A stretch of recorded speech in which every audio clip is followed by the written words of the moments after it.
already recording? I am recording. You are recording. Yes. Where have I been? What is going on? Welcome to Just These Guys. You know, Lance is over there coming out from under the sheet. I am Lance, And I am Mike. and we are just these guys, you know. What's going on? I'm rocking the schmuck today. Rocking the schmuck. Yeah, you've been making fun of my hair, so thought I'd channel my inner Daughtry here. Oh, that's what it is. my inner Luke Skywalker. I thought it was your inner Sanhedrin pharisaical. That's cool. No, There you go. we're going alternative today. All right. It's all about perspective. It truly is, isn't it? Chapter on perspective today. Gotcha. So if you've made it good. this far, you're doing well. I know we keep talking about the four fundamentals, and they will start next week. Mm-hmm. We will start hitting the four fundamentals, but there's been some important groundwork that's needed to be laid so that when we start digging into the four fundamentals, you know exactly why we're doing what we're doing. Yeah. And if you haven't had an opportunity to get the book yet, get the book. Amazon Yep. 12-2, How to Transform Your Mind. Yep. Follow right along. Somebody told me the other day that had they not read the book and had they not seen what's in it, Mm-hmm. they would have thought the title was rather arrogant. Sure. That, you know, you're going to tell people how to Mm-hmm. actually transform their mind, right? But I get it. Yeah. It is. Oh, yeah. It is transformative. Sure. And again, it's not mine. It's not me. If you're, what do you always say in church? That if you're stealing from me, you're stealing twice. Yep. At least. I'm quoting somebody else. Yeah. Coming straight out of Paul's writings himself. All of it. Romans 12:2, and yeah, even the Gospels. And as we go through the chapters on the four fundamentals, we'll bring in the scripture that 2,000, 3,000 years ago, the Bible already told us what psychology figured out, Yep. Last year. Sure. Yep. 20 years ago, 40 years ago. Yep. We're reinventing the wheel here, repackaging things, presenting it as new, when in reality, Yeah. these techniques, this wisdom has been around. It's as old as time. Yeah, absolutely. So the original plan was not to start this podcast to go through the book. No. This is just a part of what we have decided to do. And for me personally, I'm all in on this because it has brought for me a real sense of peace in a lot of circumstances, a lot of different scenarios where I could have either been frustrated or I could have been just a basket case trying to figure out how to control the situation or how to get someone to do something that they should be doing. Mhm. It's really, truly, it's kind of, I guess this could be a little bit of a setup here, but it really, truly is about helping you to have a healthier perspective. Sure. Yeah. And so Well, and the it reason works.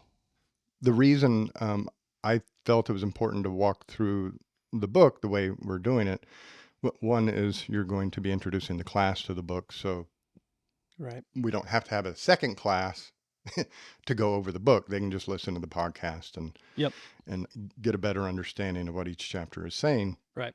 But secondly, we talk so much in our podcast about these fundamentals and laugh at each other and poke fun at each other. And our aha moments are usually when we catch ourselves violating a certain fundamental. Yeah.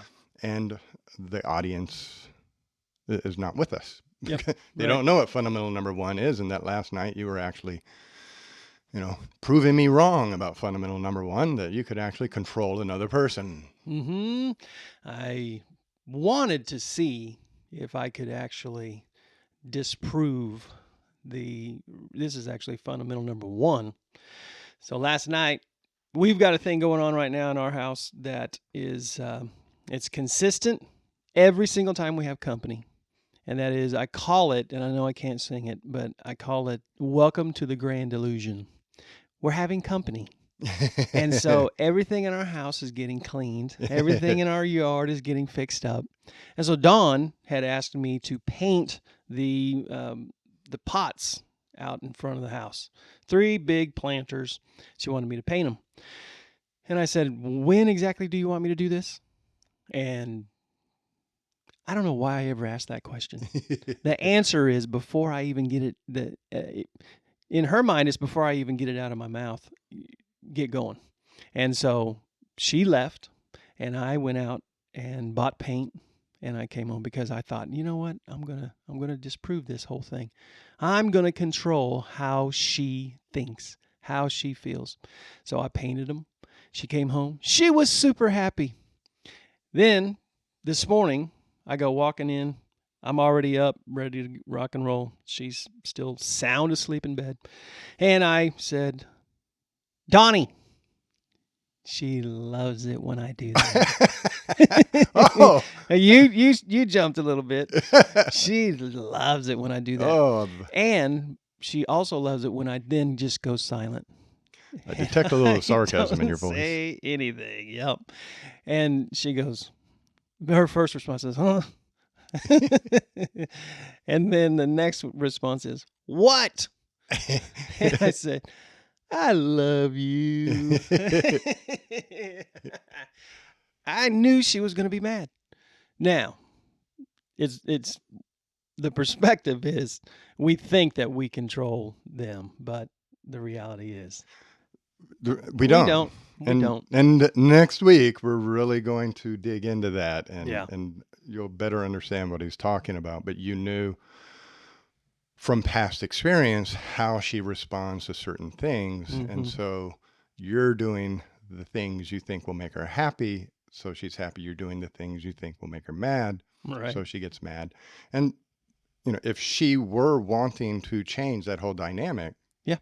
she has the power to change all of that. Yeah, she could kick me right out. Or she could study fundamental number 1 and 2 Yeah. and learn how to change how she feels and responds to you when you do those things. But Yeah. what people don't realize, and again, when we get to next week, what you were doing is called manipulation, because you're studying her and you're trying to figure out which keys to turn to unlock which emotions and behavior, and then you're performing a certain behavior, looking over there, Right. seeing if it's successful. If you and it's an ugly word, but in truth, Yeah, we might look at it as manipulation. Sure. A politer word, and in church you do this, and working with people in counseling you do this, but influence. Can't make them, but if you say the right thing at the right moment, make the right face, do the right thing, bring in the right story, listen at a certain moment, talk at another moment, you might be able to influence them. So I like that word better. Yeah. I'm just an influencer. That's all I am. Just an influencer. So just to recap real quick today, we've gone through the first 3 chapters, and I fully acknowledge that there's a bit of muddlesome as we talked about them, but the chapters are short because they're very specific individual concepts, and this is not a book you read, from cover to cover sitting in one night. It will do you no good. Sure. The idea behind it is kind of like a merit badge book or a workbook. You read one chapter, set it down, meditate on those concepts for a bit, and then go to the next chapter. If you don't understand the first chapter, don't go to the second chapter, because each chapter then builds on each other. You bet. Yep. So in the first chapter, the introduction, just kind of bringing home the point that if we change our perspective of things, we can change how we experience things. And I believe that in a large degree, that is what Jesus was trying to teach us. There's a new way. There's a new way of thinking. There's a new way of being. You bet. Whereas the old way was the law, the new way is love. And many of his parables, when they would challenge him with something, he would essentially say, well, look at it this way. Who is your neighbor? Well, look at it this way. It Yeah. says, honor thy mother and father. Well, look at it this way. Yeah. Yeah. And so he's offering up a new way of thinking. And when we change how we think, we change our experience, and we change how we experience the Bible. We change how we experience our relationship with God. Mm. Is he that punisher in the air throwing lightning bolts down at you every time you make a mistake? Or is he that loving father standing there waiting for you to come running home, and he runs to you to greet you and throws a party with the fatted calf? How do you see him? You can change how you see him. Yeah. So That's why the prodigal story is my favorite, because that just completely shifted for me my perspective on who God is. One thing to consider what he was willing to do, coming here in flesh, but then to hear Jesus talk about who the Father is himself. right. It's just incredible. And I probably teach on that one too much, but to me, it's the gospel. No, you are right. And I think if people can get that story, that it's not even about the prodigal son. Mm-mm. I mean, we are the prodigal son, but the story is about The prodigal father, the extravagant love of the Father. Yes. Well, let's get some perspective. Well, cognitive restructuring was chapter 2, and that's where we talked about changing not what you think about, but changing how you think about it. And that's the restructuring part. We can actually tweak the computer program in our brain to see things differently. We can restructure our mind. And because we have cognitive distortions, Yes. we have distorted views or perspectives of the world. That's why the restructuring is necessary. Right. See, I'm learning all these terms. Right now, many of us see things in a way that is a distortion. So by distortion, what I mean is we're looking at things in a way that cause us grief. Mm. We're looking at things in a way that cause us to give away control to other people. We are distorting our reality, and we're unaware of it. Wow. And it's how we think is a distortion of our reality. So our experiences are distorted, and then our behaviors will follow, and they'll be distorted. Gotcha. And then the last chapter, Intro to Four Fundamentals, that we reviewed, just introduced the concept that these cognitive distortions, I focus on 4 of them.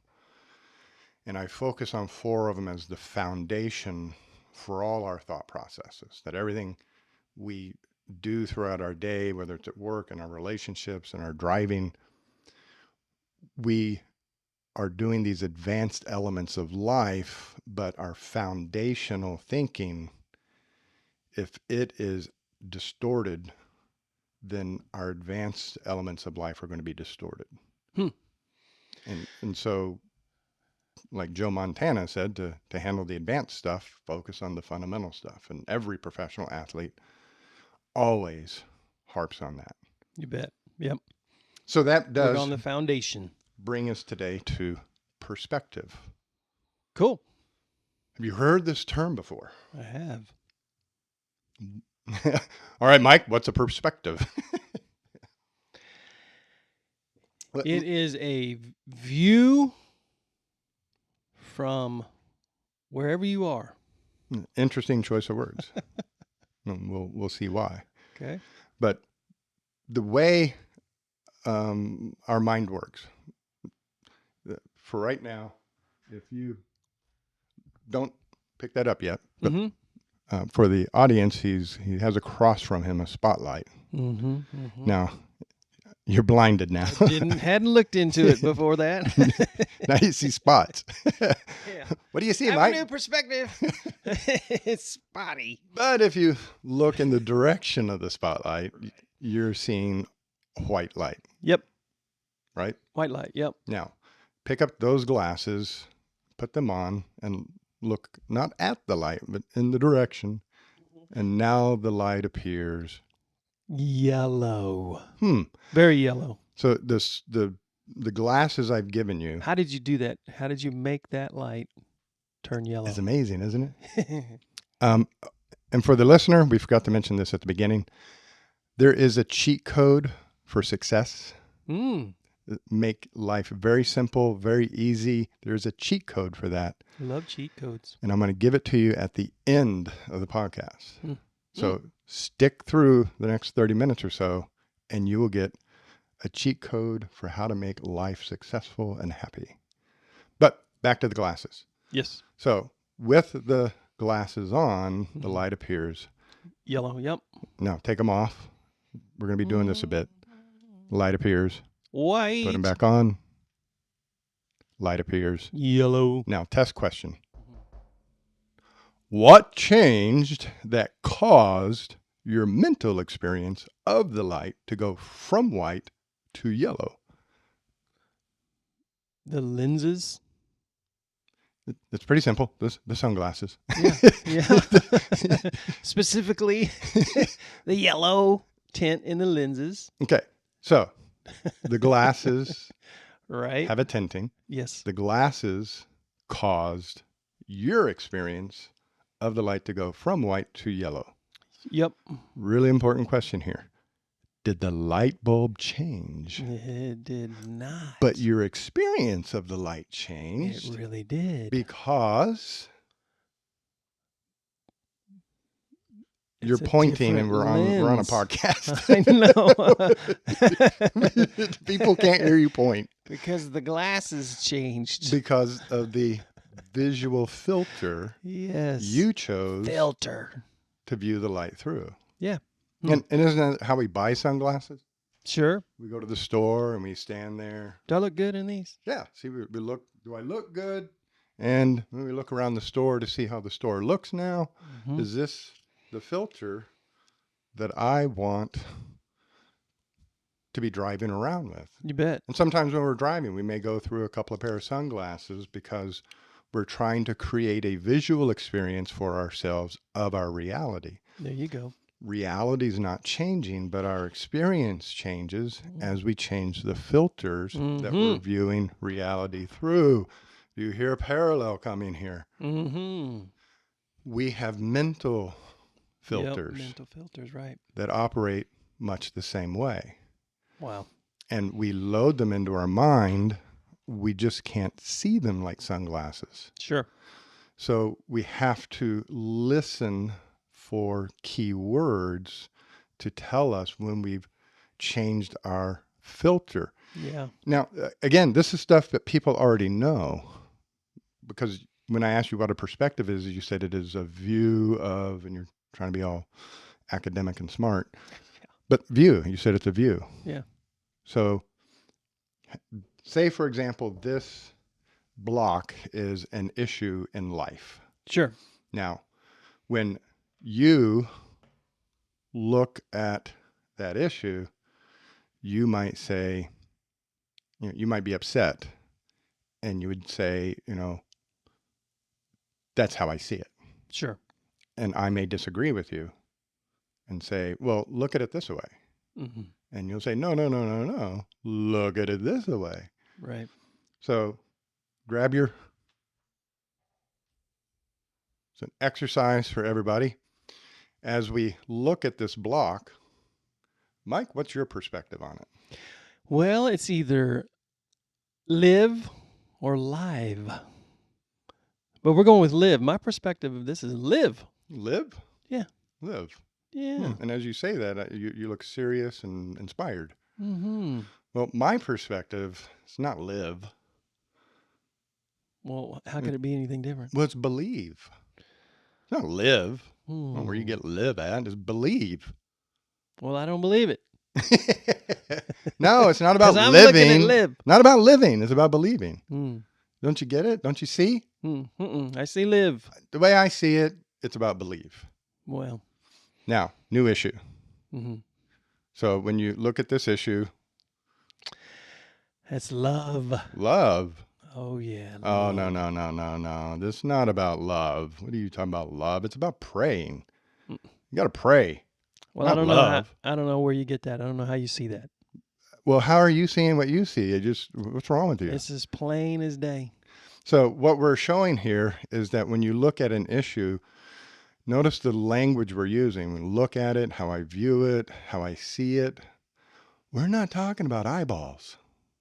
Yeah, that's right. We're talking about our mental view, our mental perspective. Hmm. Now, what if you could come to see what I see? So that's called changing your perspective. You bet. And oftentimes in arguments or in life, we will endeavor to try to see the situation from the other person's perspective, and that can be pretty difficult. But what if I taught you how to change your own perspective so that maybe you see it this way, but if you step back for a second and come back, you can see it this way. Mm. And it doesn't have, somebody else doesn't have to be telling you what to see or what to look, but you have the power to change your perspective of the block to whatever you want to be viewing it as. That would change the world. And that is the cognitive restructuring. And so the way a cognitive behavioral psychologist kind of operates, we have a model that we think of the human condition in, and that model then, or actually we have a theory about how the human condition works. And that theory then lets us build models of how to operate. And then that model leads to techniques to intervene. And so in the theory of cognitive behavioral psychology, we are comprised of three elements. Okay. Thoughts, behaviors, and feelings. And that is the totality of who you are. So how you think leads to what you do. How you think leads to what you feel. So if you wake up in the morning and you feel, yeah. So you're thinking, I don't want to get up. And now you feel, duh. So the behavior you may perform is Blah. hit the snooze, Hit the snooze. roll over several times. Now later, when you wake up and you realize, thought, that you're running late now, you may feel stressed. Yep. Regret. And you think thoughts about yourself that lead to regret. Man, you should have got up. Why are you doing this? You shouldn't be doing this. Now you're running late. What if you get to work and the boss gets mad at you? He might fire you. So now you're thinking into the future. Now you're judging yourself. So you feel bad. You're stressed, and your behavior, you might run out the door in a panic, putting your shoes on as you go out the door. Yeah. Jump in your truck, hurry to work. Yeah. Or you might go, you know what? I've done screwed everything up. Yeah. Boss done told me don't do it again. I did it again, so he's going to fire me, predicting the future. Right. How we think, what we do lead to what we feel. And we see that all the time in that spiral downwards that people go through. Yeah. So there is proof and evidence of these techniques. You bet. Because if you're thinking a certain way, which leads to feeling a certain way, and if how you think and what you feel lead to what you do, why can't you change it for the good? Absolutely. So cognitive behavioral psychology, we focus on the thoughts and the behaviors because that's what we have direct control over. We don't have direct control over the emotions. Feel happy. Can't do it. But I can change how I think and I can change what I do. And when I take control of those two elements of the triangle, changing what I think, changing what I do will lead to a change in what I feel, a change in what I experience. Now, behavior change in and of itself, is nice, but it's not very long lasting if the thoughts aren't supporting it. Absolutely. Yeah. And we talk. This controls it all. Bing, bing, bing, bing, right between the ears. Right. Yep. Well, we had this example earlier a year ago. If Dawn, I don't want to throw her under the bus, but your doctor said, Mike, you need to stop eating gluten. Mm-hmm. Now, because Don said do it, you might do it. Out That's of why fear. I did it. Now, if you never changed how you thought about that, Sure. man, I can't have gluten, I can't have all the stuff I want. The moment she goes out of town for a week, what might you do? Oh, I'm going on a gluten fast. Be eating bread and Mm-hmm. cakes and cupcakes and brownies. Yeah. But on that note right there, and man, I've been selling the heck out of gluten-free life. I need to caught myself. I want to get to a point to where I am as excited to talk to others about Jesus. This is saying something right here. Maybe I should filter this first. But as I am right now, yeah, I got to really process this a long ways. But the gluten-free life, now I lost my train of thought, has just been one that I would have never, ever, ever guessed is actually as easy as it is.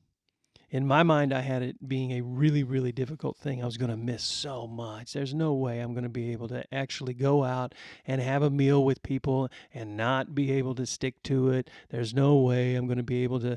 It'll just be expensive. We have to get a bunch of food that we don't normally get that's going to cost. It's so not the case. That's true. It's so not the case. There's so much good stuff out there. And here's the deal. This is what I was going to say. After doing this for 3 weeks to a month, right around there, Sure. I really don't miss a lot of that stuff that I thought I couldn't live without. And so that's a total change of perspective. That's a complete shift in changing how I think. And that's just an example of being able to control what you do control. And once you changed how you thought about gluten, Yeah, the exciting emotion followed sure. as the behaviors, and you see you think about the results, you think about what's happening. So as you think differently, you're now excited and feel happy. You're emotionally motivated to do the behavior. Yep. And so if Don goes out of town for a week, you're not going to relapse on gluten. No. Because this is about you. Right. This is about what you want, how you want life to be, what you enjoy, what success. What else? What else can I? Yeah.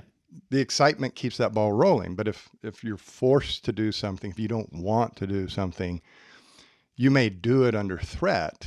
But the moment the police are gone, Sure. you're going back to speeding. Right. You're at work, you're working hard, but the moment the boss steps away, you're goofing off because you're not thinking in a way that supports the behavior.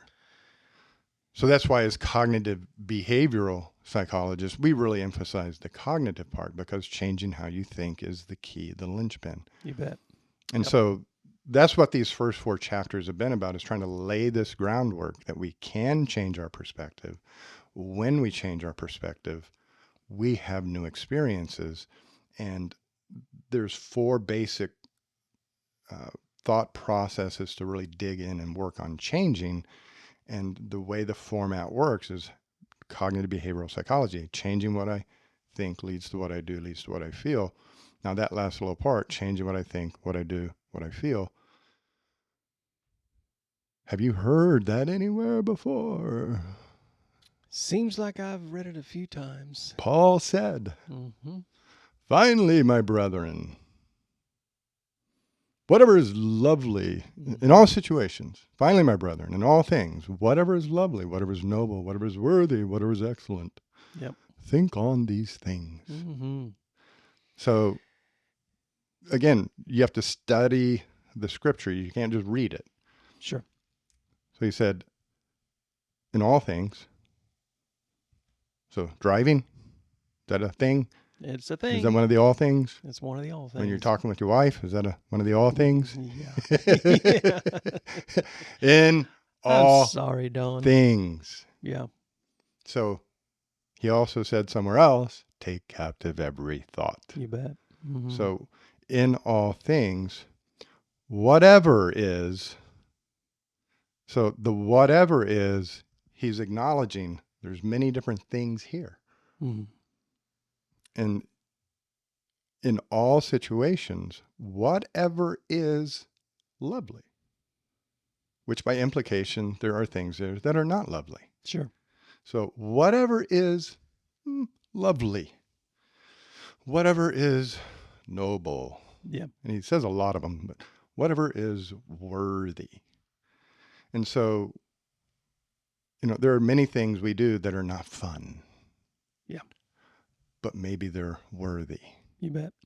And so in all situations, look into it and pick out whatever's lovely or noble or worthy or excellent or praiseworthy. That's what you think about. Yeah. The big picture of this whole thing here is a reality, a different perspective of a reality that is already there, that we can control how we see it. Yeah. We can control how we think about it. We can control. And so instead of just walking around all day, every day, being negative, having negative thoughts controlling your mind, you can completely shift. You can be renewed. And that is available for everyone. Everyone. It's up to us. No, exactly right. Transform by the renewing of your mind. Yeah. Do not be conformed to the ways of this world. Yeah. How the world thinks. There's a new way. Right. Be transformed by the renewing of your mind. So learn to think differently, have a different perspective, see things differently. Paul said, whatever is lovely in all situations, whatever is lovely, whatever is noble, think on these things. Mm-hmm. Now, Paul's also famous for saying, to live is Christ, to die is gain. Yeah. And so while he's alive and being persecuted and tortured, he's cool with it because he's living the life of Christ. Yeah. And if he were to die, bonus. Yep. I get to be with Jesus. I have learned to be content in all situations. Good old Paul. So think positively. You bet. So the scriptures, whatever's lovely, noble, worthy, think on these things. Do what I have suggested or demonstrated. And the result is the God of peace shall be with you. Mm-hmm. How you think, what you do leads to your experience. Yep. Written down 2,000 years ago, Paul, cognitive behavioral psychology. It's amazing that we have missed it for all these years. Sure. And Yeah. we're out here practicing it as if it's completely separate. Right. Yeah. Like there's no connection. Right. Yeah. Well, and so just imagine and I'm in the same boat, imagine how much additional good we could experience as a Christ follower, and the perspective that they have towards us if we were to actually behave the way we should based on the way we're thinking. We're thinking properly. We're not doing this to control them. We're not doing this. We're doing this because we understand what we want. And we want this for them. And so, yeah. Now, can I do a little therapy on you? Please. Because earlier you got tripped up when you're so excited about gluten, and then you juxtapose that with you thought, if I could be that excited about Jesus, Mm-hmm. You are that excited about Jesus. I know you. I mean, you live 24/7. I know the sacrifices you have made. And nobody else sees. I know the sacrifices you have made to live a life for Jesus. But what trips you up, and when we go through the fundamentals again, you'll start to hear it again, but you worry what somebody else might think. You don't want to, spoil the moment, or you don't want to seem like a nosy nanny.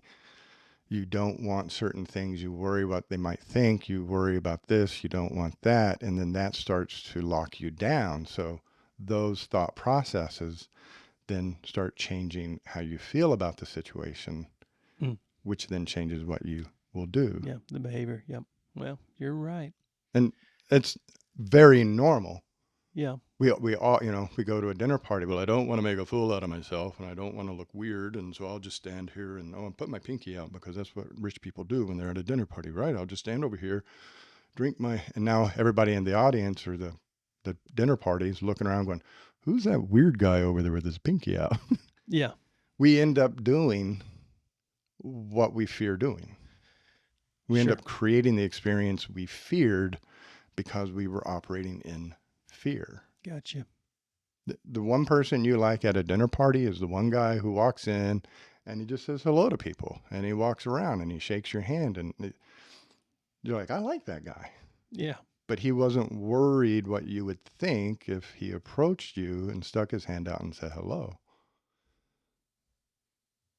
And so it's a different way of thinking that then causes us to feel differently and then causes us to do things. The reason why gluten feels like a different thing to you is there's no threat. Nobody's going to get mad at you for talking about gluten. Maybe after a while. Well, yeah, No, but I hear you. I completely hear you. And I really wonder if for me really deep down, let's go back to that whole manipulation, that it may really be a shift in my mind of wanting to influence and not fearing manipulation. And so that's a perspective shift for me that may be a very healthy one, where I know I can have a positive influence without worrying about manipulating because the heart is right. The motivation is right. bingo. Yeah. That's the key that unlocks everything. 'Cause even with the gluten thing, you choose your audience. Sure. You pull up to the Yeah. red light and there's a guy sitting across from you. You don't lean out your window and yell at him. Hey, I'm gluten free. I've thought about it. Or, the waitress, there are many audiences where you just pass on the opportunity, Sure. but it's in your mind. Right. And the same thing with Jesus. Yep. It's in your mind 24/7. Right. It's just finding a way to view things, change your perspective so as to, when there's an opportunity that's presented, you feel comfortable taking advantage of it. When the opportunity is not present, you don't force the issue. Sure. You bet. Now, go ahead. And don't allow guilt to come into the equation because you didn't say something. That's fundamental number 2 and fundamental number 4. There you go. We Yep. create the guilt because I should have said something and I shouldn't have let it go by. Should, right. Those are 2 of the fundamentals that create that guilt and shame and regret Yep. about our past.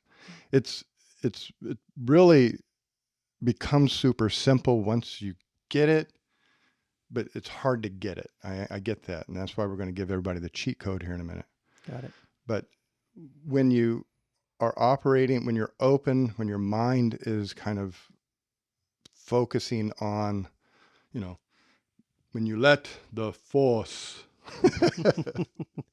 holy cow, when you live by the force, when you are constantly open-hearted with, want, when your perspective is singularly focused on you, looking for whatever is good and loyal and noteworthy and excellent, when this is all your mind is, you'll begin to see those opportunities and you'll feel when the moment is right.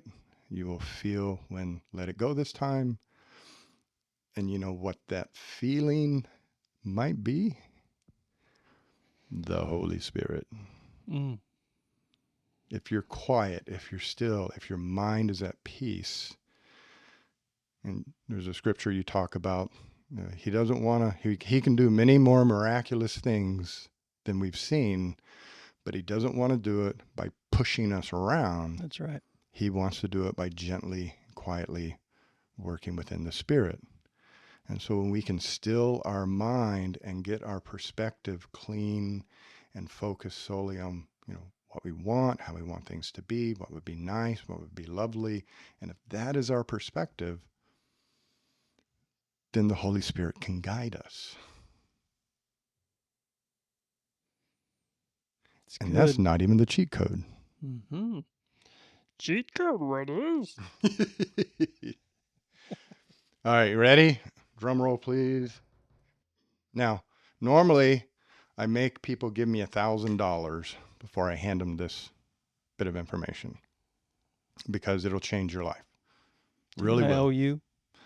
You can give me an IOU, and everybody out there, if you just want to mail the check to Grace Point Church, 9035 West Central Avenue, Yeah. $1,000 to the church, I'll accept that. And then you can actually go and use the cheat code I'm about to give you. But if you're not going to mail $1,000 to the church, don't use this cheat code. Don't do it. Don't. I'll show up at your house.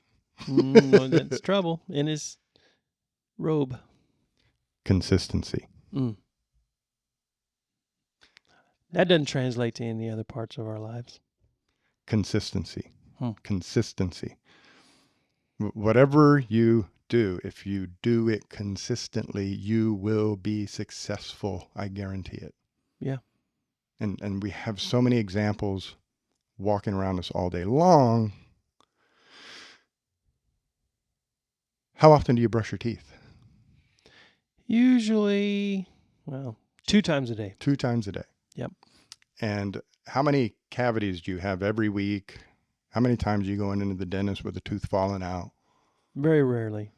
Because Consistent brushing, you consistently brush your teeth.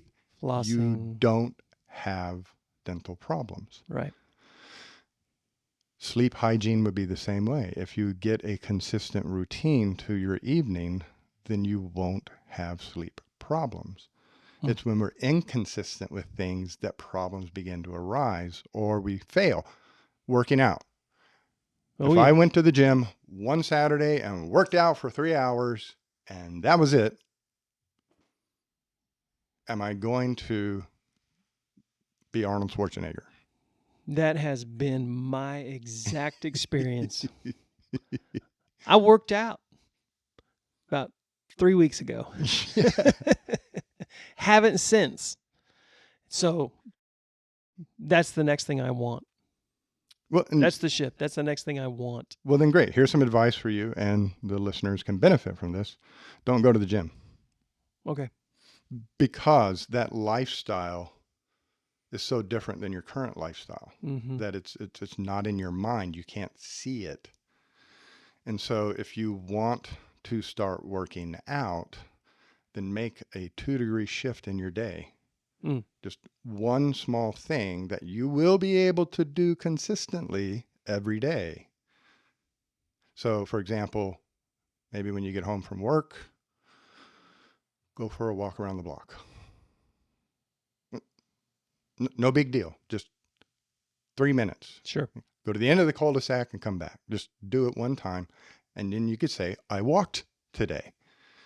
And the next day, and the next day. It's 3 minutes. What do you got? The Sure. rest of the evening, 5 hours? Right. Give me 3 minutes. Walk to the end of the block and back. After a week of that, go 2 blocks. 5 minutes. And each week you expand that a little bit. Week 2, as you walking in the front door, stop and do 15 push-ups. So walk a block, stop and do 15 push-ups. You just worked out for today. Well, this episode is brought to you by Anytime Fitness, Yeah. where I pay a membership. And this is that once you are walking consistently and doing consistently 15 push-ups, and then get maybe there. you add in a couple of sit-ups, now go to Anytime Fitness, walk for 15 minutes, grab a bench, do 15 reps of 100 pounds, Yep. and go home. 15 minutes, Mike. I'm on my journey back, Mr. 15 Alexander. minutes. Mm-hmm. And when you can do that at Anytime Fitness for 15 minutes for You a bet. week or two, Yep. add some weight. Maybe add another machine in. 18 minutes. And you just little by little make a change that you can keep going consistently with. And as you do that, that new change that gets incorporated into your daily routine becomes part of your mind. And in a month or two, you're consistently going to the gym But when we make these huge lifestyle changes, they don't hold. Sure. They're just too dramatic. That's not who we see ourselves as being. Yeah. And that's consistency. Working out consistently brings change. Diet. Yep. I'm dieting today. And if I don't diet every day for 6 weeks, there's no benefit. Sure. Yeah. And this becomes really important to understand, because when we get into the fundamentals next week, you're going to go, oh my God, that makes so much sense. And then walk out the door and violate it. Sure. Yeah. You're not going to change just by understanding what we have to say.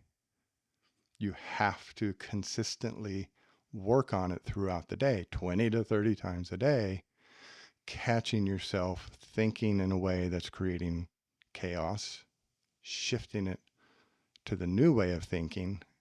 And as you actively catch that throughout the day, then the new way of thinking starts to become part of your lifestyle. And now you're thinking in a new way. You're transforming. You bet. Yep. And, so for anyone out there who thinks that you're just way too far gone for this to actually be able to benefit you, or there's literally nothing that you need to change in the way you think. So those are the two polar opposites. We are all works in progress. We are all in this together. And when we talk about, wanting to change our perspective, we want to change the world around us, make a positive influence. Mm-hmm. This is it. I'm telling you, it starts with this. And so it's what's so exciting about it. Well, that, I think, wraps it up for today. Mm-hmm. Good stuff. Can't wait for next week. Me too. We're building towards next week, and everybody's anticipating that, waiting for us to dive in. But we have to do it this way for you to get it. Right. And next week, when we start laying out the fundamentals, it'll sound simple, but you've got to practice them all day, every day. Consistently. And then when we add the second one, add it to the mix. And then the third one, now you're doing 3 of them until we get to number 4, which is the capstone for all of them. And then you have 4 things to work on every single day. And if you do it consistently, I guarantee you will see changes. Yeah, you will. You will. For me, it's been, I don't get it. I don't get it. I don't know if I'm ever going to get it. I don't get it. Wait a minute, Dad, I got it. That situation went differently. I'm experiencing that differently. I'm starting to get it. I'm starting to get it. I'm starting to get it. And that's the progression. Yeah. It's so simple and yet so complex. It's on this side of complex, but it really will change how you experience life. And that is I don't know. I say the great thing, but then once it occurs, I also feel bad that nobody's told the person this before. Sure. But once somebody gets it, and I've seen this so many times, that they get it and they walk in and they're feeling good and they're calm and they're at peace and days are going well and they're making good decisions. And I'll point out, I said, you notice in that situation, when that occurred, your first thought was how you wanted to respond, what you thought.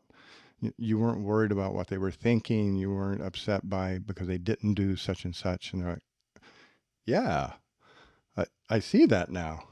And then they'll look at me and say, is it that simple? Right.